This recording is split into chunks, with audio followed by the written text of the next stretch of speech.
Music is powerful. Every single time you play music, there are so many brain areas that get activated. My auditory cortices, my motor cortices, my memory.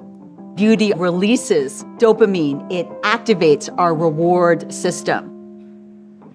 Creativity, why do we pursue it? Cavemen and cave women painted beautiful paintings. We know that there was musical instruments thousands and thousands of years ago. We've always been driven to these artistic approaches. Why is that? I think it's because our brains are attracted to creation of novel things. Every experience you have is a combination of the remembered past as a set of prediction signals and the sensory present. Your brain is able to combine bits and pieces of past experiences into a novel set of predictions. Composers, play with the downbeat of a very, very familiar tune that you have, and there's this moment where you're waiting, is it going to come? It's going to come. To make their pieces more appealing, because we know the brain is so good at predicting some rewarding stimulus. Take a look at this video. I'll bet that in your real life, you've never actually seen electrical towers playing jump rope. But that's what you experience now. Maybe you can hear the electrical towers hit the ground. Or maybe you can feel the towers thudding in your chest.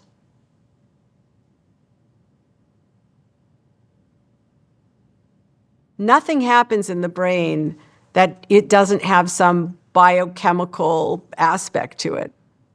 If you can hear the towers hitting the ground, even just a little bit, your brain is literally changing the firing of its own neurons to start to fire in a way that will match the expected incoming sensory signals so that you hear something that isn't there, to experience something that you've never, ever experienced before. The truth is, brains never complete their wiring. The brain can continue to wire itself throughout your entire life.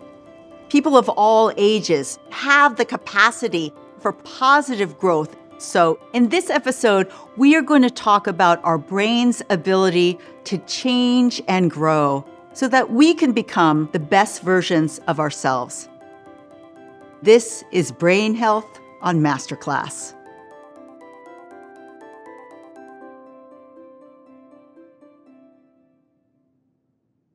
Since the time that humans started to have ideas about things and discuss those things, there's been this question about whether or not we are the product of nature or nurture. The answer is, it's a wrong question.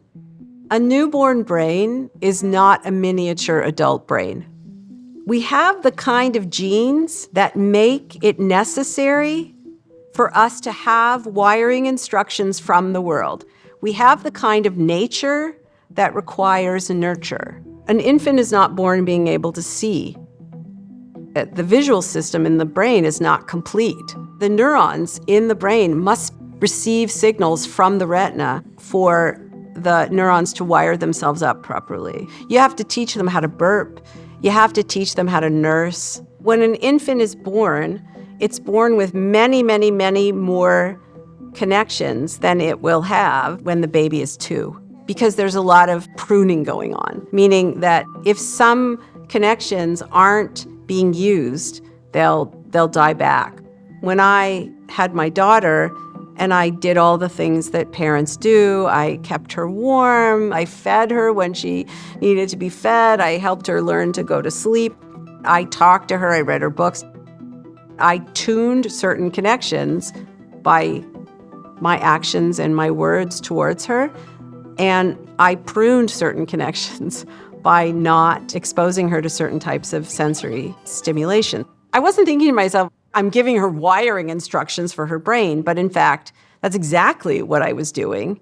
Her brain was equipped to learn to predict, but The actual predictions was something that she had to acquire. So, for example, children can hear all kinds of sounds from all kinds of languages, but at a certain point, they stop being able to hear certain sounds if those sounds are not present in their everyday linguistic environment. There's a requirement that the world, through the surfaces of the body, provide the brain with wiring instructions. And we like to say so it can complete its wiring, but the truth is brains never are static. What we call plasticity in a brain is just the brain continuing to wire itself to the world and to the body as the world and the body change. It's just that in adulthood, it's just slower and harder. A beautiful example of brain plasticity comes up when we think about stroke. So, for example, in this normal brain, this is the myelinated white matter, and it's nice and homogeneous. Here is a brain that has had a stroke. Can you see the difference? This is the damage that's caused by a typical stroke. And part of the evidence that brain plasticity is happening in all of us is the recovery that you see in most stroke victims, one brain area taking over the functions of another. Some of those axons and some of those neurons that are damaged can be repaired and come back to function. All of that is due to the power of brain plasticity. It's because of this amazing function of positive brain plasticity that we are able to shift our brain health, improving the anatomy, physiology, and function of the brain. No matter what age you are, there has been documented cases of clear brain plasticity in people in their 90s. Anytime you encounter something you didn't anticipate or you didn't predict, and it's possibly useful in the future, your brain is going to attempt to learn it. And learning is plasticity. The microwiring in a network of the brain is very influenced by the environment. So if you're in an enriched environment, your abilities will be very, very, very different than if you are in an impoverished environment. Exposing yourself deliberately to new experiences now, doing novel things now, whether it's by meeting new people or reading new things or traveling to new places or acting in a play or watching a movie, gives your brain the opportunity to learn and therefore predict more flexibly in the future. It's not doing the same kind of puzzle or the same kind of activity all the time. Learning new things is helpful for the brain. And it's about challenging yourself. Challenges that are hard enough that they might be slightly unpleasant, like learning a new skill or learning a new language. We live in a culture that really prioritizes feeling good, feeling happy. It's a very hard current to swim against, I think, in teaching kids that it's important to be challenged. I can be a hedonist as much as the next person, but that's not a guiding principle for how to live a life. And it's not a guiding principle for how to have a healthy brain. It's good sometimes, just not all the time. I think that the goal here should be optimal novelty, optimal difficulty, optimal challenge. All of these things are metabolically challenging now, but they're like an investment in a healthier, stronger you. It's kind of like a supercharged 401k for your brain. Everything you do over your lifetime can push us all into better long-term brain health.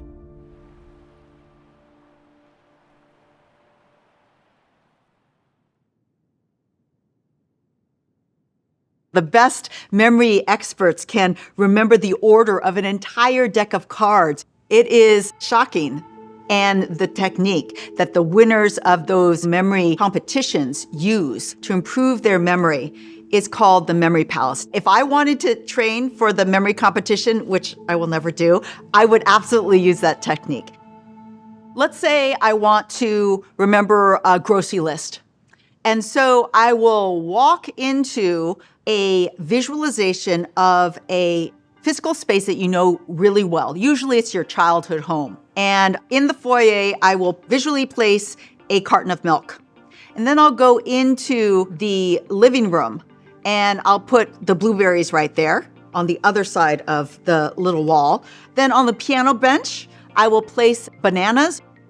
Right in front of the window, I will place my celery. And then on the couch, I will place my spinach. Somehow, that visualization of that very familiar place will allow me to remember milk, blueberries, bananas, celery, and spinach. And if I hadn't used it, I probably wouldn't have been able to come up with that list because it's exceeding my immediate memory span. Give it a try. The hippocampus is really good at associating things with other things, as well as spatial memory for the spatial layout of things. These memory techniques are based on what the hippocampus does well.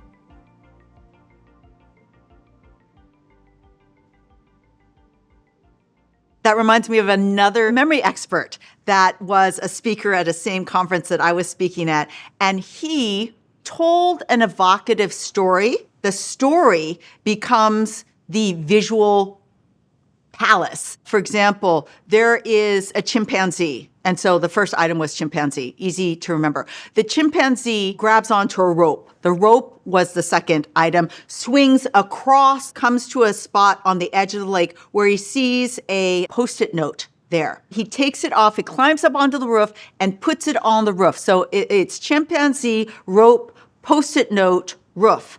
And I'm recalling this after 8 years. I went to this conference 8 years ago. So he did this with everybody at the conference, and we were all able to recite with each other a list of, I don't know, must have been 30 items. And that convinced me. And it helps if you're funny and you make the images as funny and as memorable as possible.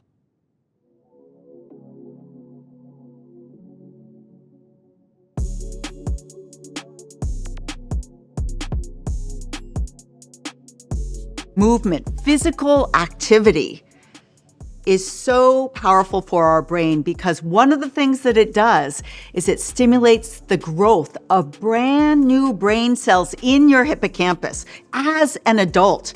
Every single time you move your body, you are releasing a growth factor called BDNF, or brain-derived neurotrophic factor. It goes straight into your hippocampus, and that is what you need to grow brand new hippocampal cells. Neurogenesis, the birth of brand new brain cells. That is a powerful long-term way to improve your memory function, improve the strength and the size of your hippocampus. I want as many shiny new hippocampal cells in my hippocampus as I can get.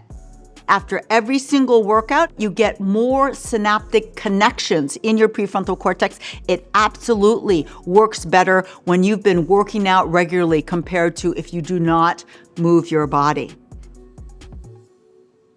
Here's the most common question I get.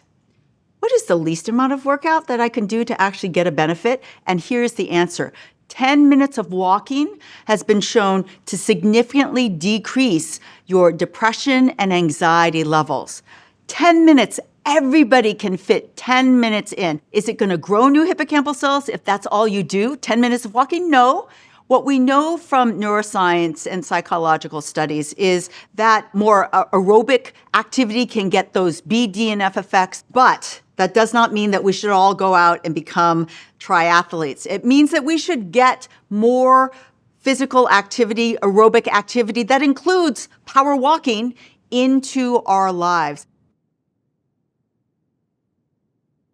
Sometimes when we exercise, we're trying to get better at a skill. We're trying to play tennis better, trying to get more coordinated in racquetball, whatever it is. Sometimes people refer to it as muscle memory. Really what's happening in these cases is that your brain is learning to predict muscle movements better and more efficiently. So it's actually less energetically costly for you to engage in those muscle movements over time. That's what you want. But sometimes we exercise because we're deliberately trying to throw ourselves out of balance so that we can learn to get back in balance really quickly. Forms of activity that require strategy will work your prefrontal cortex more. Basketball, soccer, all of these have been shown to affect your brain differently than marathon running. That's why interval training is so effective. You have a trainer who's calling out to you every 30 seconds for you to change your physical actions, usually at a very high intensity, and you don't know what is coming next. So you can't anticipate. So there's a lot of prediction error, a lot of opportunity to learn how to modulate your heart rate and your breathing and all the other activities going on in your body in a way that is flexible. I am inspired now. You. I am inspired now. I got pulled back in to exercise from couch potato land with this amazing form of workout. It's called Intensati. Inten comes from the word intention. Sati is a Pali word that means mindfulness or awareness. I am on fire now, you! Intensati combines physical movements with positive spoken affirmations. And it is ridiculous when you see it for the first time, as I thought the first time that I saw it. I am superhero strong. You say it. I am superhero strong. 3, 4, 3. For the cynics out there, here's the science. Psychological studies have shown that saying out loud positive affirmation has a significant effect on your outlook, on your moods. If you shout out that you believe you will succeed, you are inspired, you are strong, for a whole hour with a whole bunch of other sweaty affirmation shouting people, you come out of that class feeling amazing. But whatever the form of workout that you do, any time of day you can work out is the best time of day to work out because our lives are so busy. Every single drop of sweat counts for your brain, and that's good news. All right, give yourself a hand.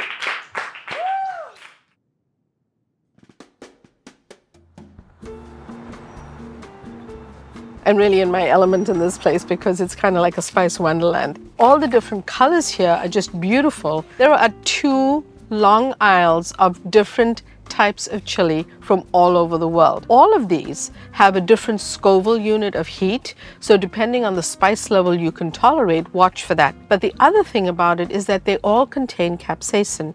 Capsaicin has an anti-inflammatory and antioxidant effect, a really great brain health ingredient. And honestly, will make your food more delicious, so try it out. Being a chef, I love to do things from scratch. This is a place that actually has the whole spice as well as the ground powder for you, like a pure coriander seeds. And by the way, I have a separate coffee grinder just for my spices. There's a tip for you right there. It just depends on the level of effort you want to go to. But for your brain health, the more times that you can go toward a whole food and a pure food, same thing with spices, the better for you.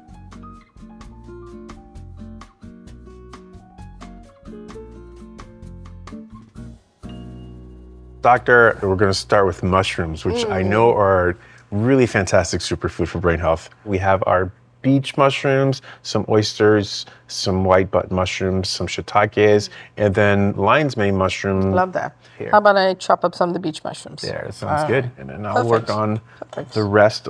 Chef, the thing about mushrooms, they're so nutritionally dense. They have bioactives, they're rich in fiber, great for blood sugar. So I'm just going to salt our onion. The salt's going to pull out the moisture. You can add a little bit of chili Great. to add a little bit of that heat. Beautiful. This is a quick pickle. And that chili pepper is rich in capsaicin. Pops of acid Right. are really delicious. And we're just gonna top them off with this beautiful apple cider vinegar. And our pan is nice and hot. I'm gonna add our avocado oil, generous amount because the mushrooms are going to absorb quite Yeah. a bit of oil. And we'll gently lower them Want into our them pan. to get that sear. Yes, I don't want them to steam. So I'm not gonna add any salt because salt brings out moisture. Yes. Moving Great tip. on to one of my absolute favorite ingredients, especially living in the Pacific Northwest, wild coho salmon, Yeah. always with the skin on. There you go. Yeah. We are going to pat our fish and just make sure it's nice and dry. We're heating up our pan for the salmon. I don't want it too hot because the thing to beautiful crispy skin, Yeah. you want to kind of render it slowly. A gentle season on the skin side because it is going to kind of contract. There's so many exceptional benefits of wild-caught salmon. The long-chain omega-3s, specifically EPA and DHA, they are responsible for some of the cellular development in our brain. Omega-3s are available in the fish, but more concentrated in the skin. You're eating the whole food, and you're just going to be better off doing that. And if you enjoy the skin, why not? Should be nice and medium rare on the inside. And our mushrooms have gotten that beautiful color. I've lowered my heat a little bit. We're gonna add some garlic now. And now we can start seasoning. And I'm just gonna julienne a little ginger into this. We are going to finish this off with spinach. Spinach is a great source of fiber, iron. Iron is really important for neuron development. The World Health Organization has informed us that 30% of the world's population is deficient in iron, especially women and children. I like to wilt my spinach just until it's bright green and still has a little bit of give. Yeah. And we are ready to go. We can take this to a Wonderful. plate and we'll just add this to give it all just like a little bit of punch. And voila, doctor. I can't wait, chef. We have to share some together.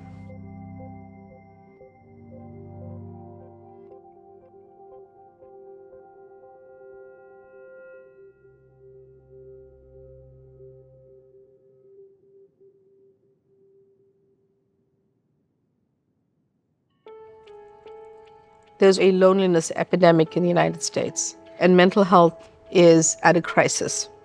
Food is a great way to integrate with people. It's a way to bring your neighbors in, to taste one another's cultural heritage.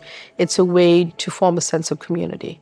And I think that that is one of the most powerful things that we need to lean into. Human beings are social creatures.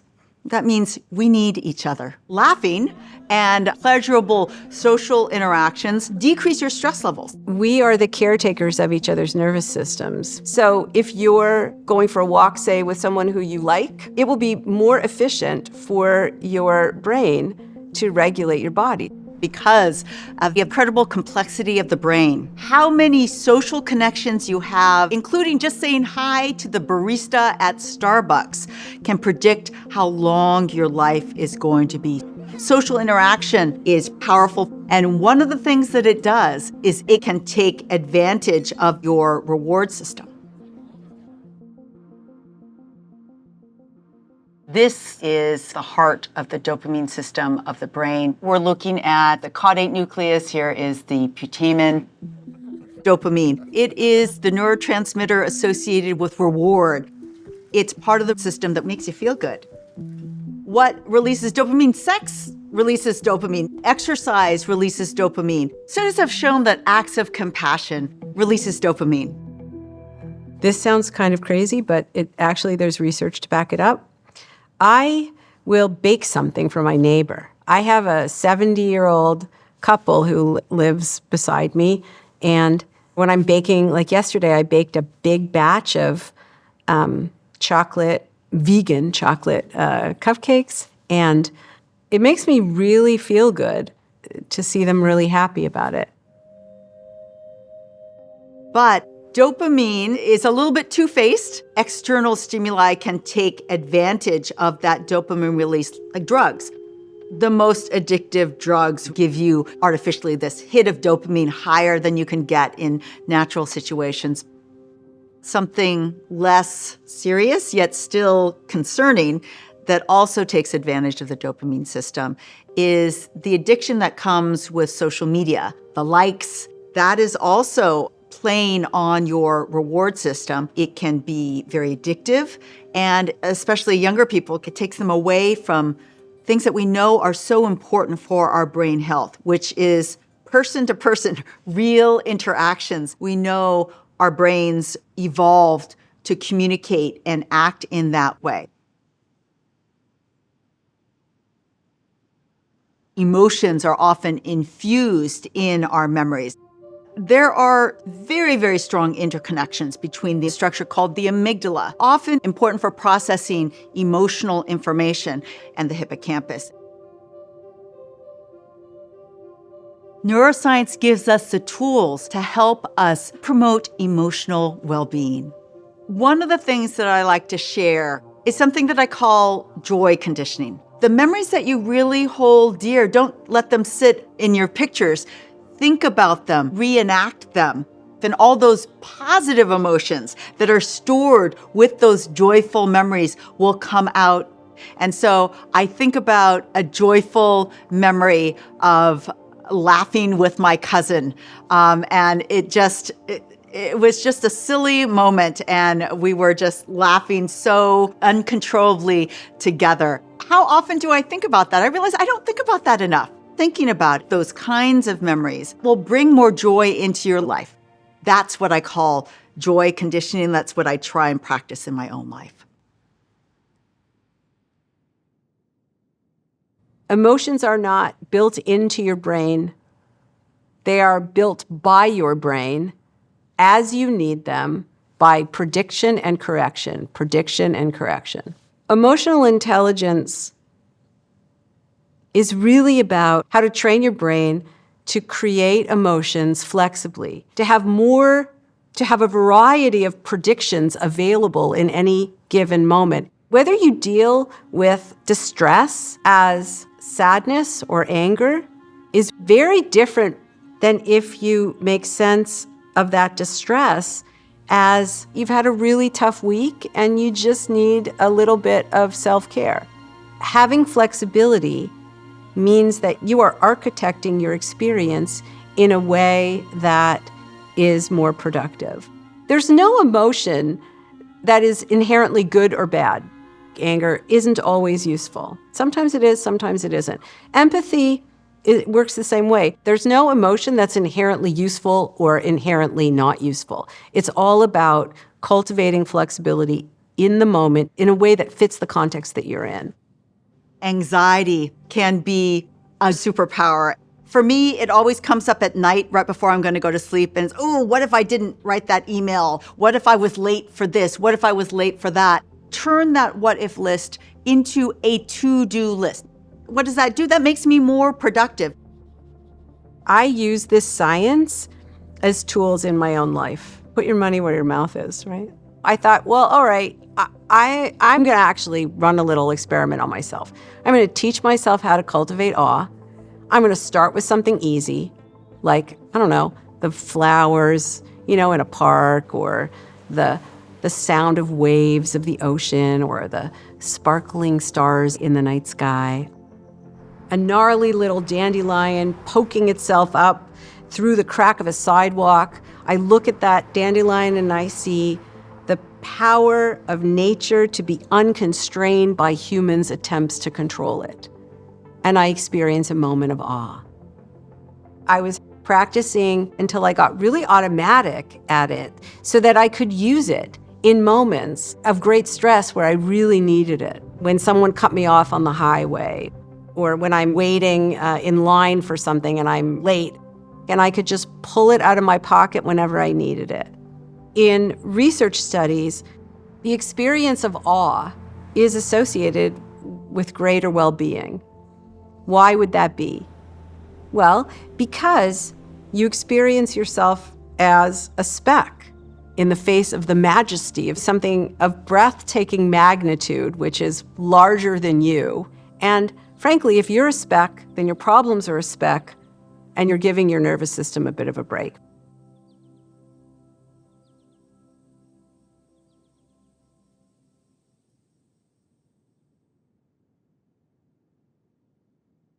There are three things I'm most excited about in the future of neuroscience. Number one, I know we've been talking about brain plasticity, but I want to be able to harness brain plasticity when I want and to the degree I want. It is such an extraordinary function of the brain. I want to understand that more. Number two, I want to bring in personalized medicine. How can I use my genetic background and my age and my predilections to benefit my brain the most? And the third is the neuroscience and neurobiology of aging to help us age in the most beautiful and empowering way that we can. The one thing I feel pretty certain about, given the available evidence, is that keeping your brain healthy matters to everything from your mood to your ability to remember. My prescription is do all these things that we've been talking about from as early an age as you can.